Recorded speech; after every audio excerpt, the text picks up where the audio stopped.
Cute baby அத்தியாயம் 25. நான் உங்கள் சுராமிகா. சுபி, அப்படியெல்லாம் ஒண்ணு இல்ல என்று கார்த்தி சொன்னான். உன்னோட போன் நம்பர் தொலைஞ்சு போயிருச்சு, அதனாலதான் நான் போன் பண்ணல. சாரி. நீ இப்ப எங்க இருக்க? நான் இங்கதான் இருக்கேன், உன்னோட வீட்டுலதான் இப்ப தங்கி இருக்க. எனக்கு தங்க இடம் இல்லைன்னு சொன்னேன், அதனால உன்னோட வீட்டுக்கு அன்பு எனக்கு தந்திருக்கான். அன்போட கம்பெனில தான் வேலை பார்க்கிறேன். ஓ அப்படியா? உன் ஹஸ்பண்ட் என்ன ஆனாரு என்று அவனும் கேட்க, ஏன் அன்பு உன்கிட்ட இதை பத்தி சொல்லலையா? என் ஹஸ்பண்டை எனக்கு பிடிக்கல, சும்மா எல்லாத்துக்கும் அட்ஜஸ்ட் பண்ணி போன்னு சொல்லிட்டே இருந்தான். அதனாலதான் நான் அவனை டைவர்ஸ் பண்ண போறேன். அவனை விட்டு வந்துட்டேன். 6 மாசம் கர்ப்பமா இருக்கேன். என் குழந்தைய நானே பாத்துக்குவேன் கார்த்தி. அதான் அன்பு இருக்கானே, அவனை நம்பிதான் தைரியமா வந்திருக்கேன் என்று அவள் சொல்ல கார்த்திக்கு மனம் உடைந்தது போல் இருந்தது. எப்படியாவது பிரியாவை அன்பு ஏத்துப்பான் என்ற ஒரு நம்பிக்கையில் இருந்தான். அன்பு மாதிரி ஒரு கணவன் பிரியாவிற்கு கிடைப்பது பிரியா கொடுத்து வச்சவர். அவளுக்கு ஏற்ற கணவனாக அவன் இருப்பான் என்று அவன் நம்பிக்கையாக இருந்தான். ஆனால் அந்த நம்பிக்கையில் மண்ணை அள்ளி போட்டாள் சுபி. சரி சுபி, உடம்ப பார்த்துக்கோ, அன்பு கிட்ட போனை கொடு என்று சொல்ல அன்பிடம் போனை கொடுத்தாள் சுபி. சொல்லிட கார்த்தி என்று அவனும் மனதில் ஏதோ வைத்து பேசுவது போல் தான் பேசினான். கார்த்திக்கு பேசவே பிடிக்கவில்லை. இருந்தாலும் சுபி என்னோட வீட்லயா தங்கியிருக்கா என்று கார்த்திக் கேட்க, ஆமாண்டா, உன்னோட வீட்டுலதான் தங்கியிருக்கா. வயிற்றுல குழந்தையோட வந்தவளை எனக்கு ஒன்னும் சொல்ல முடியல, அதனாலதான் தங்க வச்சிருக்கேன். கொஞ்ச நாள்ல வேற வீடு பார்த்து அனுப்பி வச்சிடுவேன் என்று அன்பு சொல்ல, இல்ல பரவாயில்லடா அன்பு, நான் இப்போதைக்கு அங்க வர்ற மாதிரி இல்ல. இங்கதான் இந்த பிசினஸ் பார்க்கணும்னு சொல்லி இருக்கியே, நான் பாத்துக்கிறேன். அப்புறம் நான் நினைச்சேன்னா பிரியாவுக்கு டிக்கெட் எடுத்து அனுப்பி விடுறேன். பிரியாவை நீ அனுப்பிவிடு. என்னடா பேசுற கார்த்தி என்று சொல்லிக்கொண்டு வீட்டிற்கு வெளியில் சென்றான் அன்பு. பிரியாவை உன் வீட்டுக்கு அனுப்பி விடணுமா? அப்படின்னா சொல்ற? பிரியா என்கிட்ட இருக்கட்டும், ஒன்னும் பிரச்சனை இல்லடா என்று அன்பு மனம் வலிக்க கூறினான். இல்லடா அன்பு, அது சரிப்பட்டு வராது. பிரியாவோட பொறுப்பு என்னோடது, நான் தான் அதை பாத்துக்கணும். நான் பாத்துக்கிறேன். எப்படியாவது ஸ்னேகாவுக்கு புரிய வச்சிடுறேன். நீ அவளை அனுப்பி விட்டுடுதா. அனுப்பிவிடுன்னு சொன்னா ஸ்னேகாவை என்ன பண்ணுவ? ஸ்னேகாவை எப்படி சமாதானப்படுத்துவ? ஸ்னேகா இப்பதான் கொஞ்சம் நல்லா இருக்கா, அவளோட உடமையும் பார்க்கணும் இல்ல. பிரியா அங்க வந்தா பிரச்சனை தான் வரும். பிரியா இங்க இருக்கட்டும், நான் பாத்துக்குவேன் என்று அவன் அதிரடியாக சொல்ல, என்னோட நிலைமையில தான் உனக்கும் அங்க இருக்கும். எனக்கு நல்லா தெரியும் நீ எப்படி சுபிய லவ் பண்றேன்னு தெரியும். சுபி உன்னை எப்படி லவ் பண்ணனானும் தெரியும். யோசிச்சு பாரு, ஹஸ்பண்ட விட்டுட்டு மறுபடியும் உன்னை தேடிதான் அவ வந்திருக்கா. அந்த இடத்துல பிரியா இருக்கிறது நல்லா இல்லைன்னு எனக்கு படுது. பிரியாவுக்கு பாதுகாப்பும் கிடையாது. ஸ்னேகா அந்த அளவுக்கு மோசமானவில்லை. தன்னோட வாழ்க்கை பறி போயிருமோன்னு பயப்படுறா. அது போகாதுன்னு தெரிஞ்சா பிரியாவை நல்லா பாத்துக்குவா. அது வரைக்கும் தான் எங்களுக்கும் கஷ்டம். பரவாயில்ல, நீ அவளை அனுப்பிவிடு. கார்த்தி, நீ எடுக்கிற மட்டும் முடிவு கிடையாது. நீ என்னையும் இதுல சிக்க வச்சிருக்க. நான் அப்படி பிரியாவை அனுப்ப முடியாது. நீ எப்ப உங்க அம்மா கிட்ட எல்லா உண்மையும் சொல்லி ஸ்னேகாவை காட்டுறையோ அப்பதான் பிரியா அங்க வருவா. அது வரைக்கும் பிரியா என்னோட கண்ட்ரோல்ல தான் இருப்பா. ஏன் என்று தெரியவில்லை. அன்பின் கண்கள் கலங்கியது.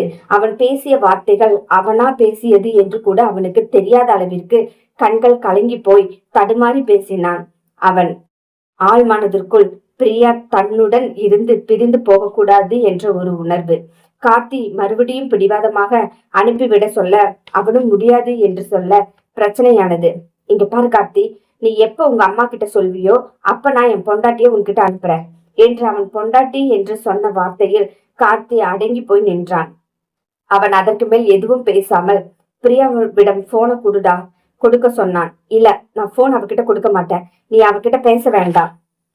டே அன்பு, நீ என்ன முட்டாளாடா? அவ என்னோட அத்தை பொண்ணுடா. அவகிட்ட பேசுறதுக்கு எனக்கு உரிமை இல்லையா? அவ சத்தியமா என்னை தேடிட்டு இருப்பா. அவகிட்ட ஒரு 4 வார்த்தை நல்லதா பேசுறேன்டா. அது மட்டும் இல்ல, நீ அனுப்ப மாட்டேன்னு சொல்லிட்ட. அவளை அப்படியே அங்க விட எனக்கு மனசு இல்ல. அவ வரல, நான் இங்கேயே இருக்கேன் மாமான்னு சொன்னா நான் விட்டு வைக்கிறேன். நீ தயவு செஞ்சு போனை அவகிட்ட கொடுக்கறியா? இல்ல பக்கத்து வீட்டு போன் பண்ணி அவகிட்ட பேசட்டா என்று அவன் கேட்க, சரி லைன்லயே இருக்கார்த்தி என்று சொல்லிவிட்டு வீட்டிற்குள் போய் பிரியா என்று கத்தினான். பிரியா வெளியில் வர, இங்க வா என்று கூப்பிட்டு கொண்டு அவளை வாசல் பக்கம் அழைத்து சென்றான். இங்க பாரு, உங்க மாமா தான் லைன்ல இருக்கான். என்ன ஆனாலும் சரி, நீ அங்க போகவே கூடாது. அவங்களோட வாழ்க்கையில நீ குறுக்க போய் நிக்க கூடாது. ஸ்னேகாவோட உடம்பு சரியில்லை. அந்த உடம்பு சரியாகும் வரை கொஞ்சம் அடங்கிட்டு என்கிட்ட இரு. உன்னோட மாமா அப்படி இப்படி சொன்னான் கூத்தடிச்சேன்னு வச்சுக்கோ, இந்த இடத்துலயே உன்னை கொன்னுடுவேன். ஏன்னா எனக்கு என் ஃப்ரெண்டு முக்கியம். ஸ்னேகா ரொம்ப நல்ல பொண்ணு. அவளுக்கு பிடிச்ச மாதிரி அவ வாழணும்னு நினைக்கிறாள். அதுல மண்ணள்ளி போட்டுறாத, புரிஞ்சுதா என்று அதிரடியாக அன்பு சொல்ல, சரி என்று தலையாட்டி கொண்டே போனை வாங்கினாள். இவன் மீட்டிங்கில் இருந்து போனை எடுத்து இவன் மியூட்டில் இருந்த போனை எடுத்து அவளிடம் கொடுத்தான். ஹலோ என்று சொன்னதுமே அவள் கண்களில் இருந்து மடமடவென கண்ணீர் வர ஆரம்பித்தது. பிரியா அழ ஆரம்பித்ததுமே கார்த்தி அவன் அன்பின் கோபம் அதிகமானது. பேசுறதுக்கு தான் போன் கொடுத்தேன், அழறதுக்கு இல்ல என்று அவன் கோபமாக சொல்ல, அவளும் கண்களை துடைத்து கொண்டு நான் அழமாட்டேன் மாமா, நீங்க சொல்லுங்க, எப்படி இருக்கீங்க, எப்படி இருக்க பிரியா, நல்லா இருக்கிறியா என்று கார்த்தி கேட்க, என் ஓனர் என்ன நல்லா பாத்துக்கிறாரு மாமா, எனக்கு எந்த பிரச்சனையும் இல்ல, நீ கவலைப்படாம இரு. நீ எதுக்கு அழுதுட்டு இருக்க மாமா? சாரி பிரியா, உன்னை இதுக்குள்ள இழுத்து கொண்டு வந்துட்டேன், சாரி மாமா. இதெல்லாம் சகஜம், நாம ஏற்கனவே நிறைய விஷயங்கள் அட்ஜஸ்ட் பண்ணி இருக்கோம், இது ஒரு பெரிய விஷயமே இல்ல மாமா. நாளைக்கு அத்தை கிட்ட சொன்னா அத்தை ஏத்துக்க போறாங்க, அப்புறம் எதுக்கு நீங்க கவலைப்படுறீங்க? அல்லாத கார்த்தி மாமா. அப்புறம் நான் உனக்கு டிக்கெட் அனுப்புறேன், நீ இங்க வந்துடு, ஓகேவா? நான் ஸ்னேகா கிட்ட சொல்லி சமாளிச்சுக்கலாம்.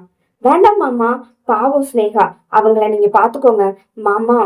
மெல்ல அவங்க உடம்பு நல்லா ஆகட்டும், அவங்க நம்மளை புரிஞ்சுக்கும் போது நான் வரேன் மாமா. இப்ப நான் வந்தாலும் கஷ்டமா இருக்கும், அவங்க ஏதாவது சொல்லுவாங்க, பாவம் நீதான் அங்கேயும் இங்கேயும் கஷ்டப்படுவ மாமா. இப்ப நீ என்ன அங்க வாழுதா? சுபின்னு ஒரு பொண்ணு வந்திருக்கா, அந்த பொண்ணு கிட்ட நீ கஷ்டம்தான் பட்டு இருப்பேன்னு எனக்கு நல்லா தெரியும். அது யார் தெரியுமா? அன்போட லவ்வர். அன்பு அவளை லவ் பண்ணிட்டு இருந்தான். கடைசியில அவ கல்யாணம் பண்ணாம வேற ஒருத்தனை கல்யாணம் பண்ணி போயிட்டா. இப்ப மறுபடியும் அன்பை தேடி வந்திருக்கா. நீ அன்பு மேல வேற எண்ணங்கள் உனக்கு வந்திருந்ததுன்னா நீ அதை மறந்துடு, அது நடக்காது. சுபி மேல அவ்வளோ லவ். சுபின்னா அவனுக்கு உயிர், புரியுதா? மாமா, நீ என்ன சொல்ல வர? நான் அவரை கஷ்டப்படுத்துறேன்னு சொல்ல வரையா மாமா என்று கண்கள் கலங்க பிரியா கேட்க, அப்படி இல்லடா, நீ வேற ஏதாவது ஆசை வளர்த்திருக்க கூடாதுன்னு சொல்ற. அப்படியெல்லாம் அவரோட வாழ்க்கையை நான் ஆசை பண்ண மாட்டேன் மாமா. அவங்க என்ன சொன்னாலும் நான் கேட்டுக்கிறேன், போதுமா மாமா?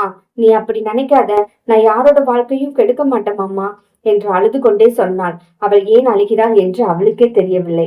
தனக்கு சொந்தமான ஒரு பொருள் பறிபோனது போல நினைத்தாள். ஏதோ தன் உடம்பில் உயிர் இல்லாதது போல அவளை உணர வைத்தது. இது என்ன உணர்விடா சாமி என்று அவளே தன்னை அடித்துக் கொள்ளும் அளவிற்கு தன் உடம்பு நடுங்கி கொண்டிருந்தது.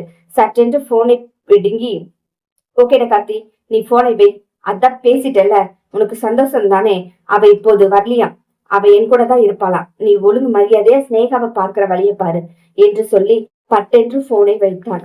மக்களை, இந்த கதை தொடர்ந்து உங்களுக்கு வரணும்னு சொன்னா நீங்க சப்ஸ்கிரைப் பண்ணி வச்சுக்கோங்க, பெல் ஐக்கானை தட்டி வச்சுக்கோங்க. தினமும் மாலை 6 மணிக்கு இந்த கதை உங்களுக்கு டான் வந்துட்டே இருக்கும். லைக் பண்ணுங்க, ஷேர் பண்ணுங்க, கமெண்ட் செக்ஷன்ல 2 வார்த்தை சொல்லிட்டு போங்க. லைக் பண்ணுங்க, அப்பதான் எனக்கும் அடுத்தடுத்த கதை எழுதுறதுக்கு ஆர்வமா இருக்கும். நன்றி, வணக்கம்.